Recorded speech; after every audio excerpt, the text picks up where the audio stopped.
Daily Detroit is brought to you by our members at patreon.com/dailydetroit, as well as Castalia Cocktails. Located in the lower level of a historic Victorian house in Detroit's Midtown, this space on 2nd Avenue is second to none. Don't just drink cocktails, experience them with matching scents and barkeeps that are knowledgeable. Try one of their pairings or feel free to go off menu with an adventure for your senses. What you can go with alcohol or no alcohol, whatever's good for you. We like it so much that we're going to be doing a happy hour there Wednesday, June 21st. It'll be great to see you. Starts at 5 p.m., runs to about 8 p.m. Come on out if you want. We've got an event on Facebook if you want to RSVP or send me a note, dailydetroit@gmail.com. You can learn more about Castalia Cocktails at castaliacocktails.com. Make sure to support the businesses that support us and stop on by.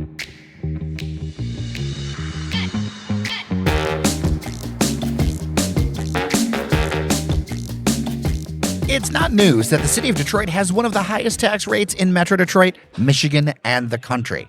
What is news is a new land value tax plan to help change that and get, officials say, a nearly 30% cut on property taxes for most Detroit homeowners and a huge increase on people who own undeveloped vacant land, speculators, downtown parking lots, scrapyard owners, and more. I'm Jer Stays, and on your Daily Detroit for Thursday, June 1st, 2023, we're going to dig into it with someone who is going to know the ins and outs better than anyone I could think of, Jay Rising, the CFO for the city of Detroit.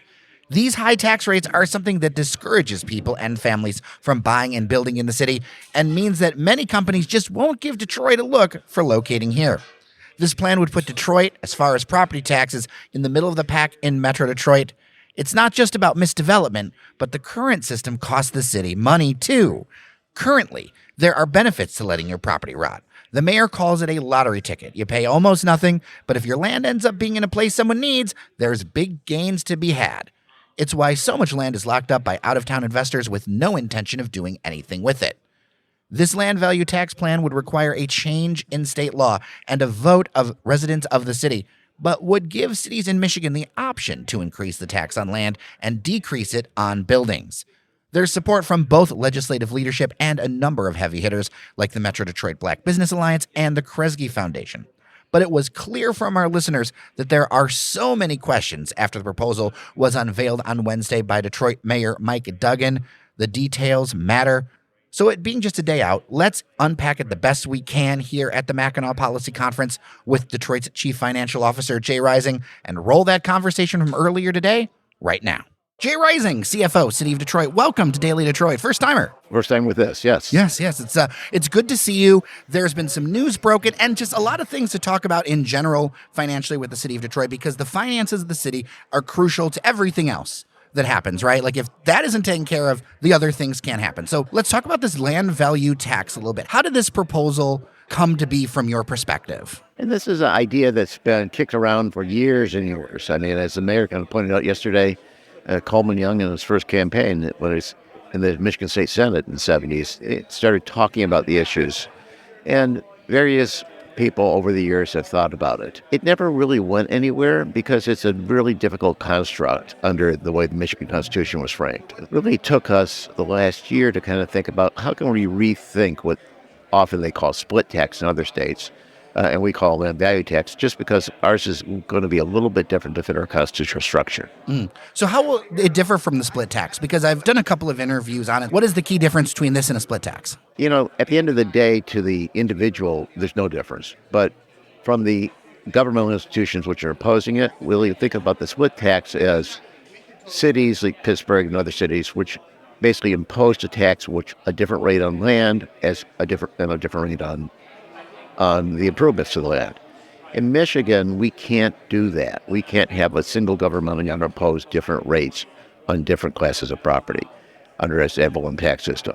What we've done is basically eliminate the ad valorem property tax that's going to be levied by the city of Detroit, and we're proposing the state education tax too in the city of Detroit, and replaced it with a new tax only on land. What's left is the county and other taxing jurisdictions will continue to levy their taxes on land and improvements, but the city's operating mills and the school district's SET, state education tax, will only be levied on land. So from the property tax owner, it looks like their land tax goes up and their tax on their houses and their improvements go down. Okay. Okay. One of the big points on this presentation was that commercial property owners can currently kind of let their property go and they end up not paying a penalty for it. Why is that? How does that work? Well, it's because we have this one uniform rate, and so it's applied both to the land and to the improvements. And as that property becomes abandoned or not underutilized and blighted, the value of that property on market sales goes down and down. And so the assessor's obligated by state law to say, well, I can't apply different rates to you, and I have to apply it on your true cash value. So I have to lower your assessment. That just provides this incentive to warehouse the property, see what may happen in the future. And there's no real monetary penalty for doing that. So, is there going to be a gap in the budget because of this? Are you hoping it'll be made up through the improvement of lands? What do you look at? Because if someone looks at it and goes, okay, it's going to be 30% less on these properties that are viable and all that other stuff, and that sounds great, but what does that do to the budget? We've designed it in a way that is relatively hold harmless to the state as well as with city's budget, so that will increase the land tax enough sufficiently to be the equivalent amount of money, nearly equivalent amount of money we get from the normal tax, the ad valorem tax today. We're not concerned about that. Really, when you think about it, it's stimulative, because once I lower the tax on land improvements, it incentivizes more and more development of the property of the city, causing the whole value to go up. And so we'll, I believe, make up with greater assessments and greater investments in the city, as well as more people coming to the city, moving to the city. And so we have income tax positives with this also. We'll make up whatever marginal reduction. So you're saying it is marginal. So it isn't that much money that the city's actually taking in, because I look at the numbers. If what Mayor Duggan shared was you're getting $30 in and you're spending $100 on cutting, I feel like that's a negative. That's a great point. I mean, to the extent this also encourages people to reinvest in their property, our costs in taking care of these abandoned properties will go down. So there's budget spending reductions and positives with this also. Okay. So what happens to the owners who purchase side lots? I think that's a concern for some people. That's a very popular program. I don't remember the numbers, but I know it's thousands of people who have engaged in that side lot program. It's popular among my neighbors. What would happen to them? Well, the side lots, whether they're incorporated into their property themselves or whether they're standalone still under different tax ID number, will see the same land tax increase as the lot in which their house is on. So they'll see that go up, but you would have to own more than 3 side lots to be able to come close to ever offsetting the gain you're going to get from the reduction taxes on the home. Okay. So the idea being, like, if they've got something adjoined to it, so will it matter if it's like the same parcel? Is that something that homeowners need to think about? Like, should it be the same parcel or different parcels? Nope, doesn't make a difference. Okay. It's the same land tax on parcel owned across the street versus parcel owned where your house is on. So what specific change will you all be advocating for in state law to make this possible? Michigan's ad valorem property tax system is 130 years old. So it was started in an agrarian society where the value of their tax was principally land, and there was less of structures. And over 130 years, it's inverted itself. So what we have to do is go in the Property Tax Act, and it basically, as I said, exempt out the tax levies for the city operating tax and the SET from the city, and then put a new statute in which allows us to impose a new land tax. Okay. Would that be gated by population numbers? Like, I know some things are different by population, or would it be for everyone, or is that still to be negotiated? Well, obviously, it's up to the legislature. What we propose initially is that, make an opt-in. We would advocate for Detroit to do it, and we are advocating for Detroit to do this. Other cities have interest too. I'm not sure it works for everyone, and I think it would encourage any city who's doing this, whether it's Lansing, Flint, Muskegon, Pontiac, in any city, Grand Rapids. You really have to study it. You have to understand the effect and the incidence of the new tax system on your taxpayers. And so it will work for some. Some may look at it and say, this doesn't work for us. But giving communities options is really what we're all about. So it would be about an optional system. It wouldn't be a force, and it would be, You choose this, you choose that. Absolutely. Okay. Another thing mentioned was downtown parking lots. A lot of people right after that thing was like, okay, so what is the deal with the taxes on downtown parking lots? And people feel like, well, they make a lot of revenue. The system works and encourages them to stay parking lots as opposed to build up. Well, even though land in different locations of the city has different values, it's still a substantially less value than a land with a building on it, of course. So downtown, while the property may be a higher value, it's still very cheap in terms of acquiring property, and it has very low taxes on it. So it doesn't incentivize the use of that property, but the best and highest use of the property. And our system, we talk a lot about how this will help people make a decision to develop a property. What really will also do is help investors and developers say, well, I'm not going to have any tax imposed by the city or the state on my building. So suddenly I have this tax cut, this savings in my development costs. And I think that's as big of an incentive as the penalty on holding land unproductively. Yeah, you mentioned the word incentive. Will this help reduce the number of incentives required to develop things? I think it will spread the incentives on a much longer, broader base. So there'll be at the margin folks who needed to come in and get incentives to make the projects work before won't have to do that now, because it does two things. Incentives are term limited. They're generally 15 years at the most. And this is permanent. And you don't have to go through the process of trying to get a council approval or an authorization. And it's just plug and play. I think this will spur development in ways that people can realize, well, I just put this in my calculus. I don't have to go through the steps to do that. Now, there are going to be some projects which are transformational that will look for additional incentives on top of this because of the cost and how big the project would be. Well, and this doesn't cover things like the cost of brownfield redevelopment and things like that, right? Those still, they need. I mean, this is just tax-based. I mean, Yeah. the extent the development of that brownfield is so expensive because of the contamination of the property or the obsolescence of the building, they may need additional incentives. Okay. So you feel like this could help even the playing field for people? Oh, yeah, definitely. Okay. Let's talk about the general budget. The city's credit rating has improved greatly under the mayor's and your watch. How has that been able to happen, and what does it allow you to do for residents? Well, I think it lowers the cost of government, which is for residents important. It allows your tax revenues you do receive to go farther for more services for residents. And so that's a principal cause. It also lowers millage rates of tax debt, so unlimited tax debt, there's additional millage.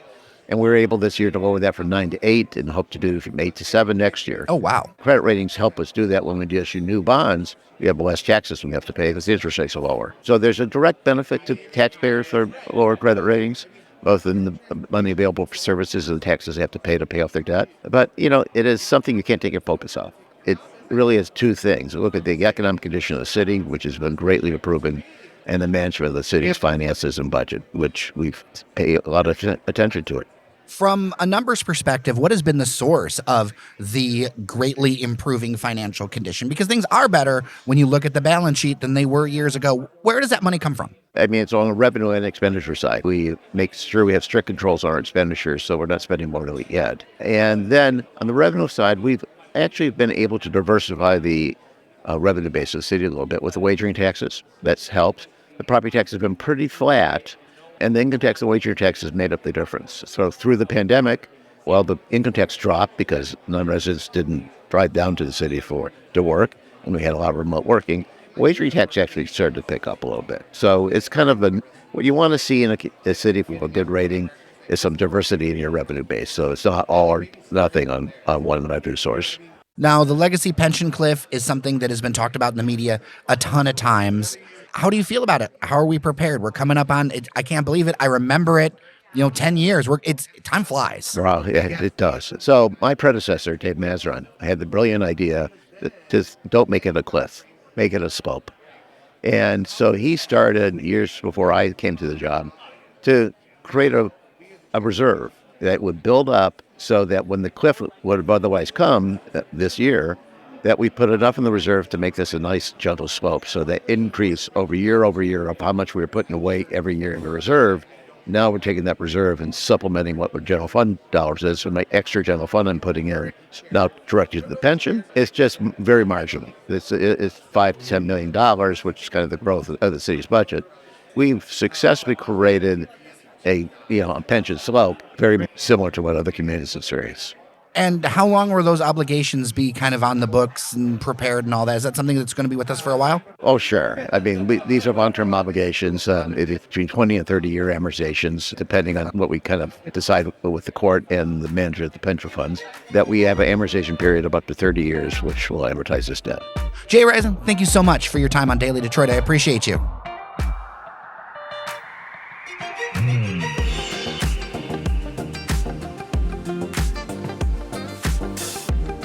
All right, we are done for today. Thank you so much for listening. If you've got feedback, dailydetroit@gmail.com, and getting a ton of it. Really appreciate you. Either leave an email or a voice memo. Be great to hear from you. As always, thanks to our members, patreon.com/dailydetroit, for keeping us independent and helping make this thing go. Per usual, Devin O'Reilly will join us tomorrow. It'll be good to check up with him and have some fun conversation. With that, I am Jer Stays. Remember that you are somebody, and we'll see you around Detroit.